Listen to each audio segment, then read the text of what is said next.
Hi, everybody. Jeff Shore back here at newhomesalesleaders.com and appreciate you being with us. And one of the regular contributors that we have to newhomesalesleaders.com is Dennis O'Neill from O'Neill Interactive, o'neillinteractive.com, coming to us today from the great state of Maryland. Dennis, how are you? I'm doing great, Jeff. Good, How are good. you? Good. I appreciate you being here. Thank you very much. And just by way of endorsement to everybody who's listening, and maybe by disclaimer as well, how much do I think of the work that Dennis O'Neill does? Well, anything to do with online marketing, Dennis is our guy. We use Dennis's services for all aspects of our online marketing presence, and we've been happy with him for years and appreciate his contribution. Dennis, one of the things that I know that you have passion for here is the discussion of how we manage leads. And of course, you're an online marketing guy, which means your job is not just to make sure that the brand looks pretty and you got a nice website, but that in general, that attention that people get in cyberspace is going to lead to somebody actually either picking up the phone or filling out a form or walking through the door. And as we know in the home building industry over the last several years, we've evolved into different stages of what we call off-site sales counselors or online marketers, whatever we're going to call them, for salespeople who do nothing but manage those leads. And that's taken that onus off of the frontline salespeople who are in the sales offices. And you take a little bit of a contradictory spin on that, just a little bit, do you not? Talk to us a little about your position here. Yeah, no, you're absolutely correct. I do tend to have an opinion that is a little bit different than I'd say the most popular Mm-hmm. in the industry. Um, Several years ago, when we first started talking about how the industry could handle leads best, and I say several, I mean many, many, many years ago, I started in the industry as a salesperson, and honestly feel that I was a salesperson on the front lines at the time where we really started to see this shift in this volume of leads coming in via the internet. Mm-hmm. And of course, we had real obstacles back then. We had things like sales trailers that didn't have internet access. Mm-hmm. We don't really have that problem today. But this kind of creation of the online sales counselor role as the primary lead handling system is the one that um, I do believe maybe is the wrong step or the wrong direction. I think what happened was is we created this, or I say we, the industry created this position or this role based upon several real obstacles. Trailers without internet connection, salespeople that were kind of ill prepared, Mm-hmm. or not ready to really communicate electronically. We're still scared of the computer. We had lots of builders that were still doing contracts by hand, and maybe we still have those today. Right. But definitely real issues. And I think, unfortunately, what we've done is we've now kind of relied on this role to such an extent that I do feel we've done a bit of disservice to our frontline salespeople. The reason I say that is because we have really kind of supplied this middle person, this crutch, if you will, that allows the salesperson they don't really have to hone their digital communication skills that much. Mm-hmm. I see this ultimately as an evolution in consumer expectations. Consumers for years obviously expected to walk into a model home or call a sales center and speak with a salesperson.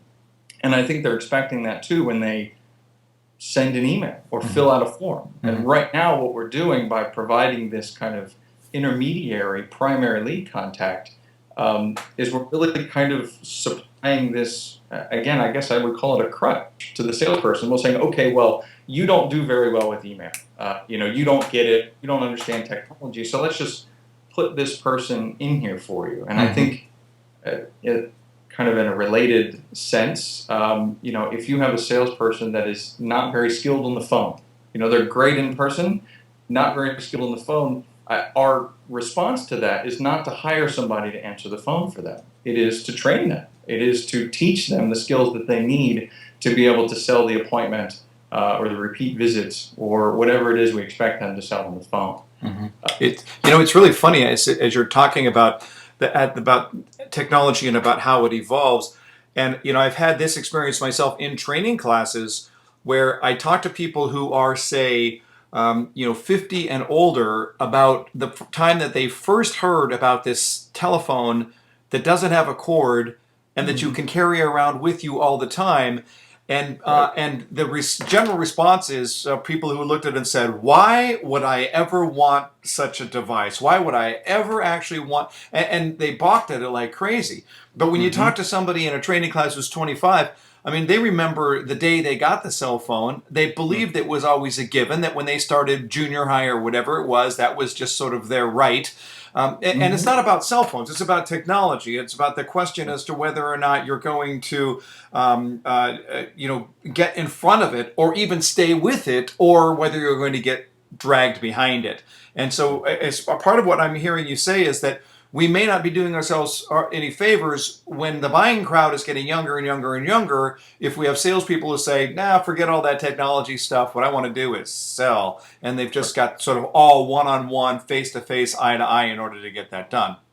I think you're exactly correct. And I don't necessarily even know that it's clearly, obviously, there's a generational difference. But I think the experience or the expectation that technology is just part of this process I mean, I think consumers are driving this change.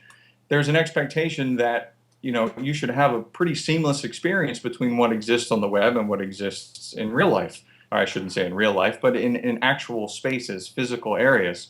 And what we're seeing is this consistent shift in this direction from a consumer viewpoint. But what we're providing is two distinct processes. We're saying that the salesperson on site is not the kind of person, not the person that you would communicate with electronically. You only communicate with them face to face. Now, maybe after you meet them, I'm sure a lot of builders are expecting their salespeople to follow up electronically. But this kind of initial separation of contact, I don't think it doesn't match what consumers are expecting. And I think that what we're, to your point, what we will potentially have if we stay this way is we'll have consumer expectations that are completely opposite to what our salespeople are trained for. If we don't have salespeople that understand, how to respond to a lead first and how to respond to a lead fast, and the kind of questions to ask to get somebody to respond, or even the type of email that gets a prospect to come back to them. These are all skills that our online sales counselors are being trained for right now. These are all the skills that they're acquiring, but I don't think that,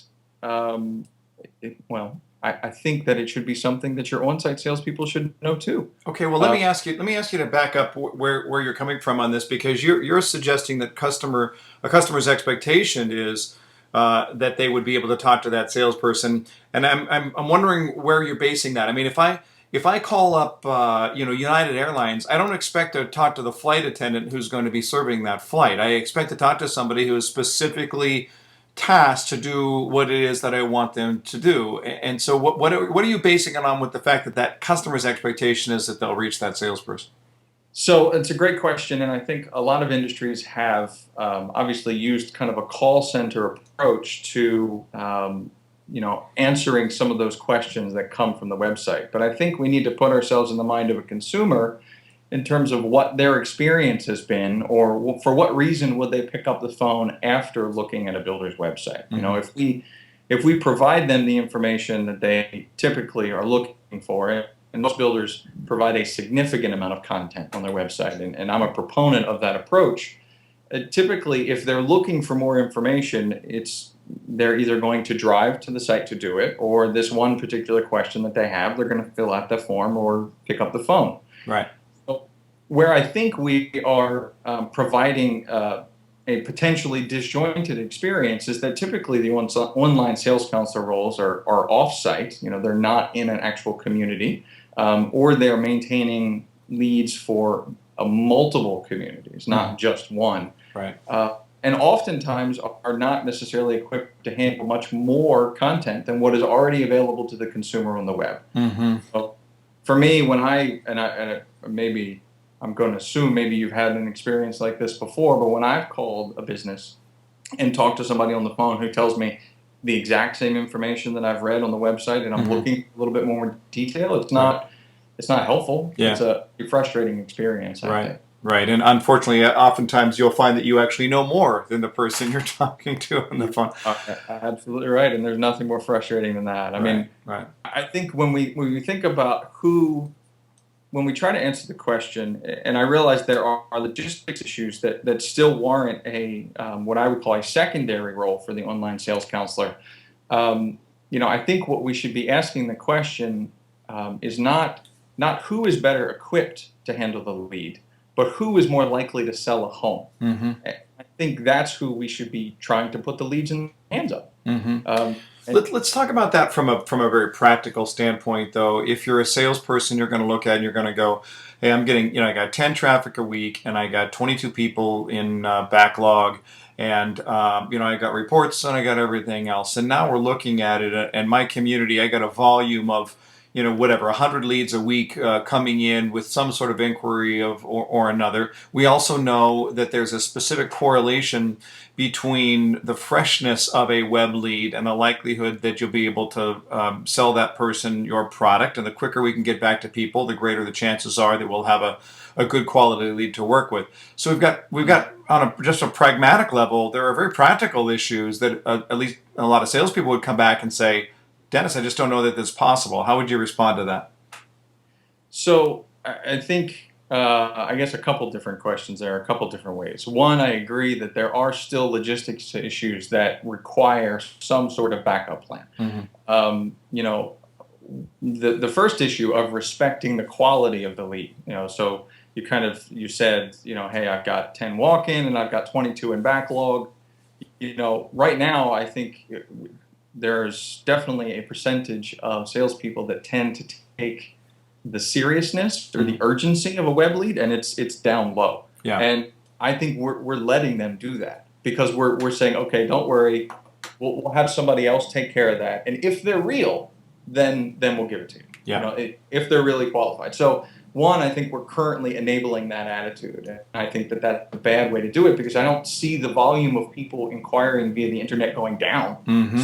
We're basically building this system that tells salespeople, don't worry, we'll put the most qualified people in front of you. And Right. I think, again, that goes back to the question, should we make the consumer prove that they're qualified, or should we make them prove that they're not? Mm-hmm. So that is a separate area. But from a logistics standpoint, I do think that we've got a real issue or a real opportunity for the online sales counselor role to be a secondary position. Mm-hmm. Whether or not there is some type of either automatic or manual away position. Mm-hmm.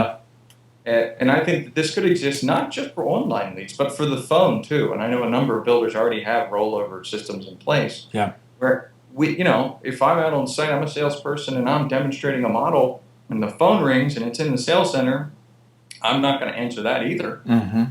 The same rule, I think, would go to that. We would say, okay, well, we don't necessarily stress as much about that missed phone call. Right. But we could argue that could potentially be even a more qualified lead than the email. Mm-hmm. Right. Why don't you have something in place that says, okay, when the salesperson is away from their desk or otherwise unavailable, then the phone call and the email rolls over to some type of call center environment. Right.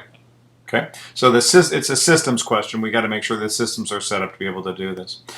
All right, Dennis, we're out of time. I really appreciate it. I love your contrarian views on this and the idea that we got to really think this through and think in the big picture strategically. Does this make the most sense? So thanks for adding a new voice to the conversation and for all you do for the industry. If you're interested in talking to Dennis O'Neil, you can go to o'neillinteractive.com and see everything that Dennis does. Great top quality work. Dennis O'Neil, thank you very much for your help today. My pleasure, Jeff. Thanks. We'll see you all next time at newhomesalesleaders.com.